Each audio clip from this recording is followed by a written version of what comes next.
Driving, or rather reducing and then stopping driving for someone who's living with dementia. It's tricky, it's hard, and it's individual. So, Carolyn, you had mom and dad in your life. I did. How were the driving issues for you?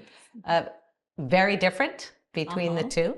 So my dad voluntarily gave up his keys to me after we took a ride and we jumped over 3 or 4 curbs and we got out of the car and he just walked over to me and gave me the keys and that was it. Did he recognize that he'd gone over the curbs? He said, I guess I'm not good at this anymore, and he just gave you the keys? And did he ever signal a regret? Nope. Now, he had Lewy body dementia. He had Lewy body dementia. So when he did acknowledge it, it stuck with him that I'm not driving anymore. Correct. And he had my mom, who was totally a chauffeur. She would take him wherever he wanted to go, whenever. So he could still go where he wanted to. And go. he didn't have a huge investment in being the driver. Right. It didn't sound like. Yeah, right. Okay, how about your mom then, who was the chauffeur? So my mom, different story. My mom was the chauffeur for friends, taking them to play cards. Appointments, and things like that. She was super helpful, and she was community bound. And driving was really important to her. And she'd go to the grocery store every day just because she liked to walk through the grocery store. And she just, she just was like that. So in this case, I went on a few drives with her, and I was really concerned about her ability to react. And she would turn her head and look at me and talk, and I'd be like, Mom, look at the road. Come on, Mom, look at the road. And I'm just like, okay, so we get it. Yeah. And so at that point in time, I was there pretty much full time. So I knew I could get her to where she wanted to go. So we went to pick up her friend to go to play bridge. I sat in the back seat, and we came up to one of those intersections where you get in the left-hand lane and you get the left-hand turn signal. And you go left and you cross traffic. Well, the left-hand turn signal was off. It was a green light. So she just turned, and there was a car coming in the opposite direction. And I literally ducked under the seat because I thought we are dead. And she just sped. And we had her friend, her 90-some-year-old friend in the front seat of the car. And I just said, whoa. Wow. And she said, it was green. The light was green. And so, so I dropped her off. She got out of the car bridge. That was the last time she ever drove. I drove her home, drove them home. I just made up an excuse. And then when we got home, we had a conversation, and she did, I just said, kind of asked her what she noticed and introduced the conversation. And long story short, she agreed begrudgingly, only though if she could give her car to one of her grandchildren. Okay. And she made the call to do that, but was crying the whole time. Oh, boy. She was. Yeah. And so I was the bad guy there. That was a huge loss of role for her. Right. And so as we think about that, the hard part for her was not the driving, it was the ability to help other people and be able to take people where they wanted to go. Absolutely.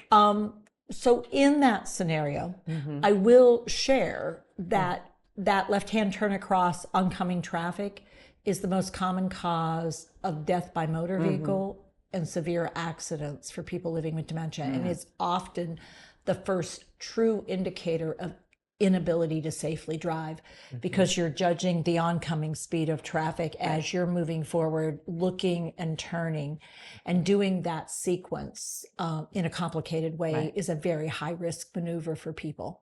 Yeah. I'm glad you stayed safe, but I'm also glad you made the call for public safety. Yeah, we really would have, I think we would have died. There would have been death if we got hit. So just a kind of a funny end to the story. I mean, she did quite often say to me, I really wish I could drive. And I would say, I know, Mom, this has got to be really hard. And I hate it for you. Yeah. I hate that you can't drive. And you know what? I'll take you wherever you want to go. And I did. But the funny end was we were going to her doctor. And I had sent a note to him on the portal saying, I've taken the keys from my mom. She's not so happy about it. Just in case it comes up, I want to let you know. So we get into the appointment, and the first words out of his mouth were, Pat, are you still driving?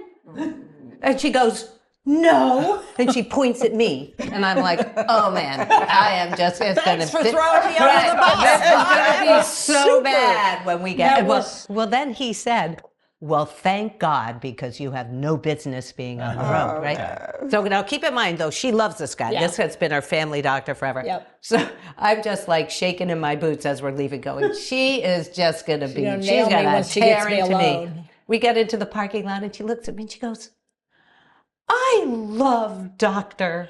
H. And I'm like, me too. Me too. And we got in the car and drove off. But yeah, it was the funniest thing. But yeah, so that to me goes to show you that if the right person addresses it, even though the way he did it was kind of like, it worked. It worked for It worked. And still every once in a while she'd say still she say, missed it. I really missed it. I really miss driving. And I said, I can understand that. Yeah. So, Royden, how about you? Your dad, your wife, Martha, probably not so much. How about your dad or your mom? Well, when it came time for Mom not to drive anymore, my dad was a chauffeur, and he So there he you was go. generally the driver Okay, in the family. yep. So that was fine. It wasn't a real big problem with Mom. But Dad was a handful, and he also had macular degeneration, so his eyesight. So there was a reason why he shouldn't be driving beyond the dementia, which is he didn't have Correct. center field vision. Yeah. Yeah. And he but was, it didn't stop him. No, and he ran his own company, a construction company, and He trucks. was the boss of a and- whole bunch of Oh people. yeah, he was used to being in Listened to. charge, right? Yeah. So, something needed to change, and we were having a hard time. And I finally went to Dad, and I said, Dad, I'm concerned about something.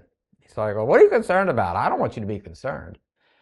Oh, well, I'm sort of concerned about your ability to drive. And he's like, well, you don't need to be concerned about that. It's like, okay, well, I am. He's like, well, I'll prove I'm a good driver. It's like, you know what, Dan, if you can prove it to the DMV people, I'll be good. He's like, all right, I'll go down there and I'll show you. It's like, okay. So don't you know, he goes down there and he can barely see. And doggone it, I mean, he's a gregarious fellow. I mean, he talked him into it. I don't know how.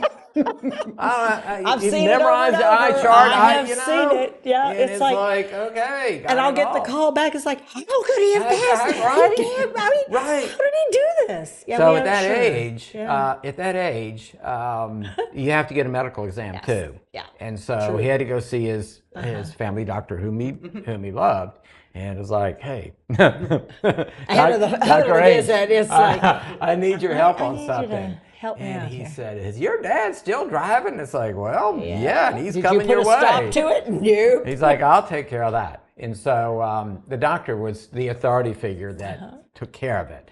And so, Do you know if he said, because of your eyesight, I don't want you doing this anymore? Your macular degeneration has gotten so bad.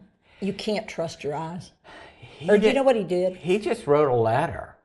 He just wrote the letter to the DMV, and then it came back. Dad's like, my license has been revoked. It's like, oh man, I'm sorry, it wasn't. He's like, I think you were in cahoots with them. It's like, oh no, come on. So we kept Did the you have car at the house because the caregivers would Use the take car. him out. And doggone, he still got had the his keys. license, which, ID. it's not like he needs ID. And one time, I don't know, when he turned 92, he talks to the caregiver, hey, we need to go to the store. So he's in the walker and, she gets him down in the garage and he's like, oh, I forgot my sunglasses. Would you run in and get them? So she runs in the house. Don't you know you have to hop in the driver's seat? And I get this panic call from Gail. It's like, he's going, what am I, don't lie down behind the car because he'll run over you. So he drove a couple of miles and he turned around and came back, and I came and saw him that evening. It's like, hey, Dad, it's a little adventure today. I just took a little ride in the car. Bright sunshiny day. It was kind of a nasty rainy day, so I decided I needed to come back home. It's like, well, Pops, we took the insurance off of that car, and if that happens again, it's going to be really bad. And that seemed to resonate with him. But it was like that one more time. It's Just like that, with your mom. oh, It's yep. like, I'll show you. Yeah, I It's can like, do this. Yeah, you got it. You got So it. there is. There is, yeah. So it's a tricky thing, and even when you think you've dealt with it, all of a sudden you only thought you dealt with it. Right. He's still driving without a license. He wouldn't, even without a license, Right. he would drive. So that's that tricky part where we have to create that safety net, that boundary. Yeah, and Yeah. to know the professionals that you Yeah. can do that. Actually, in Virginia, there's an anonymous tip line Yep. where you can call the DMV, Yeah. and above a certain Raise the age, question. they have to Yeah, they have check to do it an out. evaluation. Yeah. Yeah, yeah. So, All right. Well, one more story. Anything in particular you want to add to the mix? Well, so my grandmother was never that fond of driving. Okay. Yeah, so it wasn't that big of a deal Okay. when she didn't drive anymore, other than when she was at my dad's and she's like, I want to go back home. And no one would take her back home. She would demand keys. But we had taken her keys a while ago. But I also was that healthcare provider. So I had more patience where I had to help them make the decision with driving. A little bit more compassionate than the way that the provider you described. Yeah. But I'm also a gerontologist. So, Yeah, so you I have know a how to little more- approach these How do you- matters a little bit more They're complicated sensitive. Yeah, because it does change your whole life. for sure. I mean, it's just not something to do easily. So I think each person will approach this in their own way. My rule of thumb is try not to be the person who's the bad guy if you have to live with the person. Right. And my other rule is try to see it from their point of view. What are they losing Yeah. that they valued? And how do we do a substitution? Yeah. And I think if we can do those things, we can get there. The bottom line is we do need to protect the public. And we also want to protect them. And that can be a hard call sometimes. And it's hard to lose something you really care about, Yeah. even when it's just being able to get to the store. Yeah. So thank you all. Thank you.